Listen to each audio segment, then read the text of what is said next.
Coming up, the first big test of the track season places the best runners in the area on the same track, giving us the chance to settle the question of who's fastest. Alex Heinert will set the scene for this year's Howard Wood Dakota Relays. And the baseball season is in full swing. I'll tell you which teams are in the best shape to make a run at the title.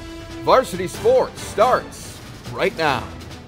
And hello and welcome to Varsity Sports alongside Jason Andera. I am Jay Elson. Well, we've got a pretty big event coming up this weekend in Sioux Falls. Yeah, that's right, Jay. Some of the top talent from the region will be in Sioux Falls this weekend for the Howard Wood Dakota Relays. Yeah, we're going to get you a full preview of that later, but first let's bring in our resident track and field expert, Alex Heinert, to fill us in on last week's track action. Hey, thanks, guys. Plenty of Howard Wood Dakota Relay talk to come, but we had a big meet in Pierre last Friday that we're going to touch on first. The Pierre American Legion Relays, essentially a Howard Wood preview meet featuring AA, A, and B schools from the Black Hills to Sioux Falls and everywhere in between.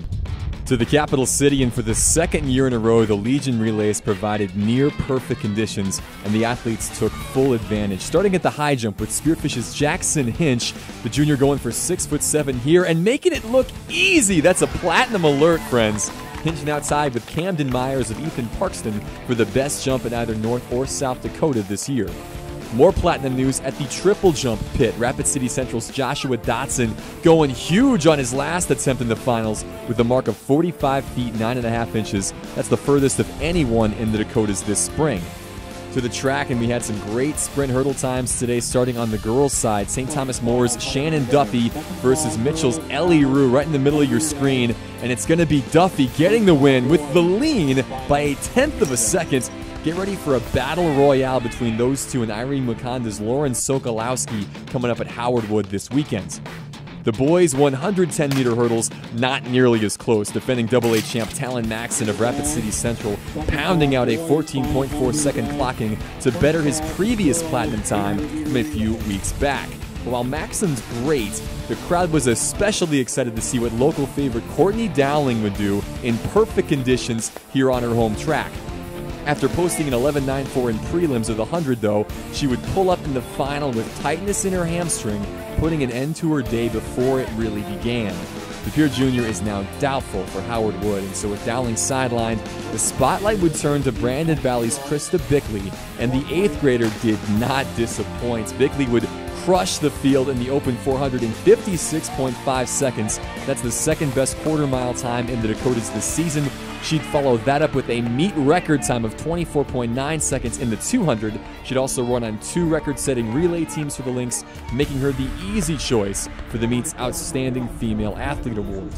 The Outstanding Male Athlete, that would go to Sturgis senior Jacob Simmons. The reigning AA state meet MVP would win the mile and then follow that up with what's becoming his specialty, the 800 meters. He'd post a gaudy 1:54.9 clocking to establish a new meet record that's just a few tenths away from reaching the top 10 all-time in South Dakota. Hashtag beast, indeed.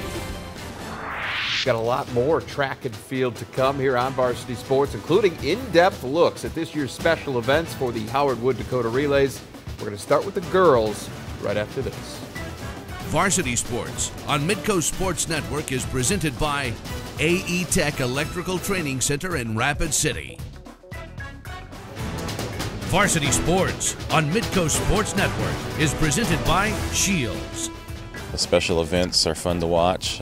Usually the 1,600 and 3,200 meter runs. You know, you got the best kids from all 3 classes in surrounding states, and it's just a great spectator event. You know, and so besides coaching, we like to sit up there and just watch the meet as it goes. All right, that was Paul Hendry, now in his 14th season as the head track coach at Rapid City Stevens. He's talking about an event that's obviously near and dear to the hearts of fans across the plains. The 90th edition of the Howard Wood Dakota Relays, nearly here, and Alex Heinert joins us now to talk about the meet and specifically the special events that he mentioned one of the great traditions here in South Dakota high school athletics. Yeah, that's right. Yeah, since 1978, the Dakota Relays have brought together a field of outstanding high school runners from across the upper Midwest to compete in one male and one female invitation-only event. Since 2012, we've rotated back and forth between two races, the 200 and the 800. This year, it's the boys sprinters and the girls middle distance that are going to take center stage. Yeah, we've got the boys 200 set for 7:25 start on Friday night with the girls 800 to follow at 7:55. Let's start with the nightcap first, though, Alex. The girls special 8s, and this looks like a really special field. Yeah, you're correct there. The 9 runners selected have won a combined 25 individual state track titles in North and South Dakota and in Minnesota.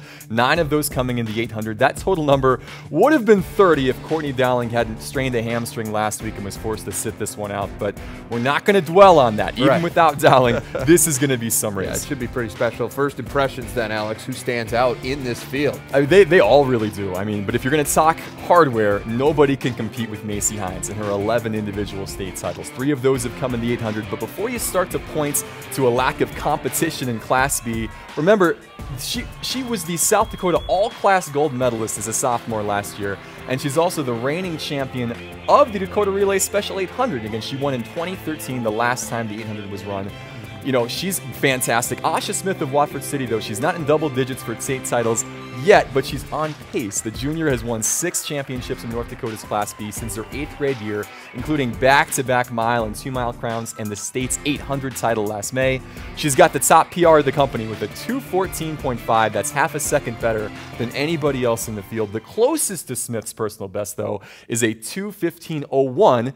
That was run by Kayla Hunter-Cook of Redwood Valley in Minnesota. She's going to NDSU next year. She won the mile and was a close runner-up in the 8 last year at the State A's. And she actually won both events back in 2011 as an 8th grader. She's also no stranger to this meet as she won the mile at Howard Wood last spring. Those 3 are probably the favorites, Jay, but this field is so tight, it's really hard for anybody to separate themselves from the rest. All right, well, if that's the case, then talk about who else could make a serious push for the title here. Yeah, again, I feel like this is anybody's race. Any of these girls could win this. They've all run between 2:14 and 2:18 for their best. But with that in mind, what Jasmine Cooper has done this year really grabs your attention. She was on the state podium as an 8th grader in the 8 and the mile last year at Harrisburg. She transferred to Lincoln in the summer, and she's just getting better and better with every meet. She's a AA state cross-country champ. She's already broken 3 Lincoln High School records. She's just scratching the surface of her potential. Her best 800 time right now, 2:17.6, is the top mark in AA. But I think she can go faster than that. She can run the 400 in the 57 range, so we know she's got a great blend of speed and endurance. She's going to be one to watch. Then there's the trio from the Black Hills. Tori Glazier of Custer's, the 2-time defending Class A champ in the race. She can run in the 2:16s. Wyoming recruit Emily Pearson and junior Jamie Schweiss of Rapid City Stevens are solid runners from the 800 on up. Just like Hunter Cook, Pearson won this race as an 8th grader, and she's been consistent as it gets for Paul Hendry over the years. Schweiss is either 1st or 2nd currently in the AA ranks in the 800, the mile, and the 2-mile. And then you throw in Brooke DeVos of Roosevelt. She's been on the podium 11 times in her career at state. That's a pretty solid group. Not bad at all. DeVos, by the way, is filling in for Madison Gray of Brookings, the defending AA 800-meter champ. She's out due to injury. That is the field. Give us a few final thoughts and a prediction now, Alex. Going to put you on the spot. Yeah, not so easy there. The big thing to watch for, speaking of injuries, by the way, the health of Asha Smith. She set out the majority of the cross-country season battling a hip injury. I've not seen much in terms of time from her yet this year. The 800 is a tough race, and if she's not 100%, you know, we saw it last year. Brennan Wood of Custer, he had the best PR time in the field in the Special 8 on the boys' side.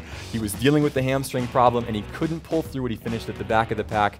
Now, we hope that she's going to be firing on all cylinders for the fans' sake and obviously for hers. That's a long ways to go from Watford City to Sioux Falls, over 600 miles. But just to pull out with an injury, we're hoping that she can make it through. There's too much unknown there. I think Jasmine Cooper is going to be right in the mix. It's hard to argue against Kayla Hunter-Cook's times in her resume. But until I see somebody actually beat Macy Hines in a race, I'm not going to go against her. She doesn't have the top PR of this group, but to my knowledge, she's run the best 800 time of the bunch this spring, a 2:15.8 that she just did last week up in Ipswich. I'm a little concerned she's going to get boxed in lane 2, but nobody's got the sprinter speed like she does. I think she's going to have the crowd on her side to boot. I think we're in for a great race, but I'm going to go with Hines to repeat. So, I mean, I know you watch a lot of track and field. You've literally never seen her lose. No, I've never seen it. That's I mean, obviously you can't argue, as you said, with the hardware, but just I know how much track and field you watch. Anyway, all right, well, stick around. We're going to see what you make of the boys' special 200 at this weekend's Dakota Relays. That's coming up next when Varsity Sports return. Varsity Sports on Midco Sports Network is presented by AE Tech Electrical Training Center in Rapid City. Varsity Sports on Midco Sports Network is presented by Shields.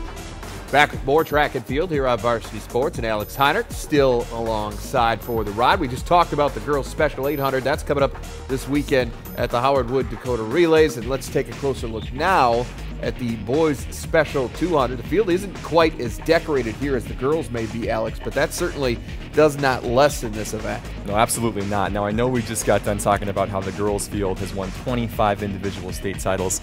In comparison, the boys' field has won 3, but that's normal, really. Almost every year, the majority of the top male sprinters are going to be seniors, so you lose just about everyone with any kind of a resume. Now, with that said, what this field is lacking in star power, it's going to make up for in speed and balance. We got 6 of the 8 in here with a posted mark of 22.3 seconds or better this spring, including 3 that have run right at or under 22 seconds. Everyone's best of that top 6 is within 0.3 of each other, so this is going to be a really tight race, Jay. All right, well, let's look at the field now. In lanes 4 and 5, we've got 2 North Dakota sprinters that have established themselves as the ones to beat in this race. They had a couple of incredibly close finishes last week at the North Dakota Relays in Bismarck. Yeah, what a preview of what's to come, right? Carter Gorney of Minot, Hunter Johnson of Bismarck, 2 of the best up north, and they proved just how evenly matched they are. Gorney beating Johnson in both the 1 and the 2 at the Bismarck Community Bowl by a combined 0.07 of a second in those 2 races. Gorney put up a 21.97 to edge Johnson's 22 flat in the 200.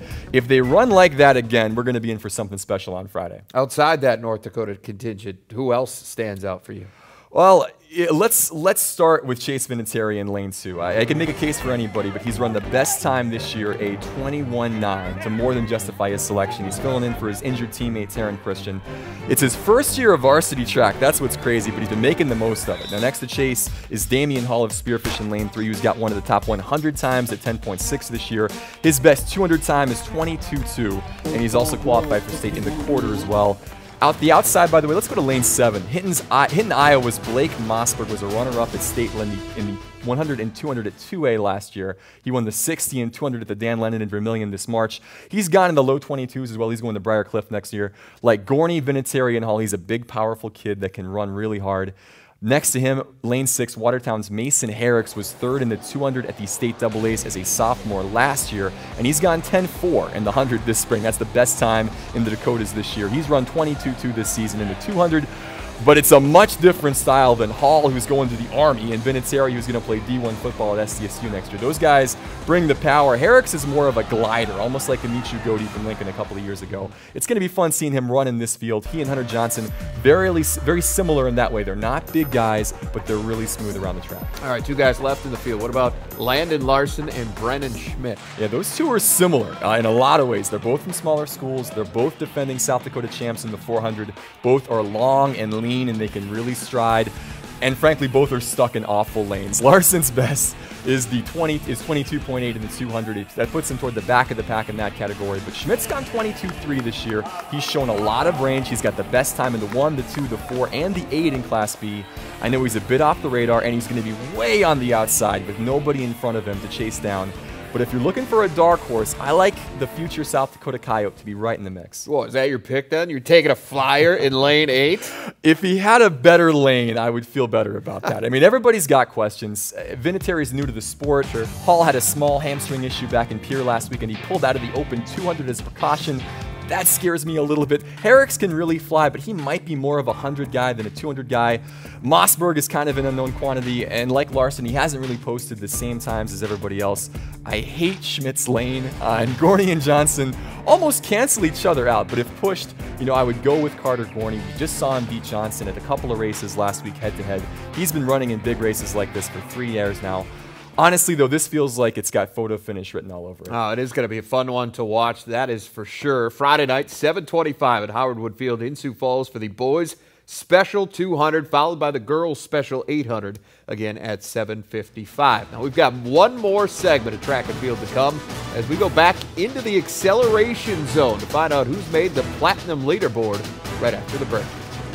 Varsity Sports on Midco Sports Network is presented by AE Tech Electrical Training Center in Rapid City. Varsity Sports on Midco Sports Network is presented by Shields. And welcome back. Well, Alex Hyder rejoins us for more track and field talk now. It's the return of our acceleration zone. Our time to talk this week, 2:27:28. And if I understand it correctly, it's actually a combination of two famous times in these parts. That's right, yeah. 2:27:28 doesn't have a lot of meaning on its own, but 2:05:76 and 21:52 do. Those are the Howard Wood Dakota Relays meet records in the girls' 800 meters and the boys' 200 meters. The 200 mark set by former Washington High and current Nebraska Cornhusker standout Nate Gary back in 2013. The 800 mark is legendary. That's posted by Laura Raisler of Fargo South and of Oregon back in 2010. A lot of history involved when you put those two together. Well, obviously a very appropriate combination given what's coming up this weekend. Well, anyway, the question's ready. The gun is up. And here we go. We talked a lot about the upcoming Dakota Relays, but who impressed at Bismarck's North Dakota Relays last week? Yeah, besides the great sprint duels with Carter Gorney and Hunter Johnson that we talked about, how about Dakota Wood? She wins both hurdle events, including a platinum-worthy 44.79 second posting in the 300-meter hurdles. She finishes top 3 in the 1 and the 2. She's really becoming a great runner, not just a great hurdler, and that's going to bode well for my Hazen State Championship prediction. Along with Wood, a great day from Newtown's Ryan Wheeling, who we talk about every week on this show. He beats a loaded field of Class A talent in the 800 and the mile. Also, good day for Bismarck Century. Andrew Steinwand breaks the 40-second barrier to win the 300-meter hurdles. Kelby Anderson takes the win in the mile in a great time of 4:11. Maggie Schwarzkopf wins both the shot and the disc. And finally, Peyton Mark of Fargo Davies goes 5.6 in the high jump to firmly land herself on the platinum leaderboard, tied with another Peyton Johannesson of Andy Central Dakota Christian, with the top girls high jump mark in the Dakotas. Well, speaking of platinums, let's go there. Give us the update on who's the best of the best in both North and South Dakota. Yeah, we had a ton of movement from last week on the leaderboard. How about 10 new marks out of a possible 14 on the boys' side, 9 changes for the girls. Let's go to the platinum standings for the week. At the top of the list, 3 guys we've talked already at length about in Herrick, Vinatieri, and Simmons. Will Lauer's on here twice now after posting a 4:22 in the mile at the Watomo Relays in Watertown on Friday. How about Carter Blackwell of Dickinson? He goes 39.91 in the 300 hurdles, hundredths ahead of Steinwand in that race. To the field events, standing out Chandler Nelson, who's just running away and hiding in the discus right now. He was a Class B state champ at Mitchell Christian last year before transferring to Mitchell Public this fall. That 172.7 happened in Pure Friday, by the way, one of 6 new platinum marks set at that meet. On the girls' side, how about the Macy's this week? Macy Hines loses her 100-meter belt to Watertown's Macy Denzer, who's now on the board in 2 different categories at the big day at the Watomas. Not to be deterred, though, Hines, she just grabs the mantle in the 800 instead. That's ridiculous. In the field, look at the discus standings right now as one Carrington Cardinal replaces another. Bailey Retzlott's effort of 137.3 yesterday bumps teammates Kari Hohalter from the top spot. Also, not to say I told you so, but I told you that Clara Lyon and Lexi Whitmire were going to be on this list sooner than later. Whitmire joins a crowded list of high jumpers at 5.6, while Lyon went 11.6 at Pier Friday to take the top spot in the pole vault. Never a bad thing to get a little self-promotion in there for our resident track and field expert. Anyway, time's pretty much all the time we've got. It's just a shame that Laura Raisler didn't run a little bit slower, right? It is, but it isn't. She would have helped us out here in this particular case. Well, good stuff, Alex. We're going to be out there with you this weekend. We're going to have a full recap of the special events, all the rest of the action from the Wood next week. Next up, though, Jandy's going to rejoin us to talk a little baseball and softball, find out who hurled a no-hitter and which teams he thinks are flying under the radar. That's next on Varsity Sports. Varsity Sports on Midco Sports Network is presented by AE Tech Electrical Training Center in Rapid City. Varsity Sports on Midco Sports Network is presented by Shields. Well, it's all about who's playing their best at the end of the season, right? Well, with that in mind, Jandy's returned to talk about some teams that have been flying under the radar this spring, teams that might be poised to make a move down the stretch. What do you have for us, Jandy? Well, I've got the radar for you. The radar looks pretty messy, doesn't it? But when you go under the radar, you find those teams that might be able to make a push come state. You know, it's May.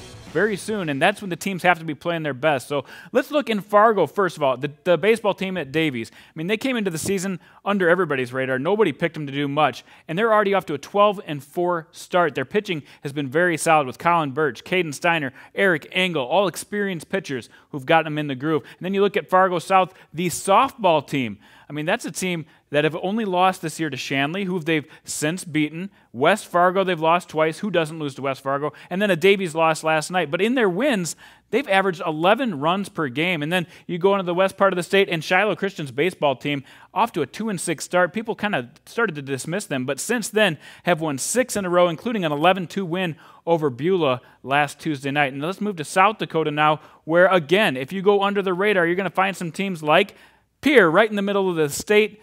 They got off to an 0-2 start. People kind of forgot about them. Haven't lost since. Their hitters have been unbelievable. Guys like Connor Ryan, Justin Burheim, Landon Badger, almost their whole team is hitting above 300. Bradley Dean and Joe King have been dealing on the mound. And let's look at Aberdeen. This is a team that doesn't get to schedule many games. They're only 4-1 on the year. They've only scheduled 10 games all season. But those rested arms might pay off come playoff time. And then in Class B, Bonham, Scotland, off to an 8-2 start. But here's why they're under the radar. They're doing it with freshmen and sophomores. Cole Euchre and Chase Corton, both hitting 500, both only sophomores. And then you've got Cole Gehring, another freshman that's been on fire. Their team ERA right now, 1.06. All right, that's the situation on the radar. But let's look at the drought warning. This is serious, folks. There's a drought going on in Sioux Falls, and that's because Parker Bullard has been pitching. He pitched a no-hitter last Friday night against St. Thomas More, went 7 innings, 6 strikeouts, no hits, gave up just 1 walk, and always in those no-hitter games, you got to have great defense, right? A nice play in the outfield there. You'll see another diving catch into left field that helped save that no-hitter, but he was pitching on fire, and that's the second time this spring that Lincoln has had a no-hitter. You see Bullard with one there. Nolan Burchell had one earlier this spring as well. Well, let's take a quick look at the 7-day outlook. These are some of the best games coming up. And of course, the Dakota Relays coming up Friday through Saturday. And then you see Mitchell and Pierre, teams you weren't really looking at early in the season as being powerful teams. But that has turned out to be a really interesting game coming up on Sunday. So a lot of good stuff, Jay, to look forward to in the next week.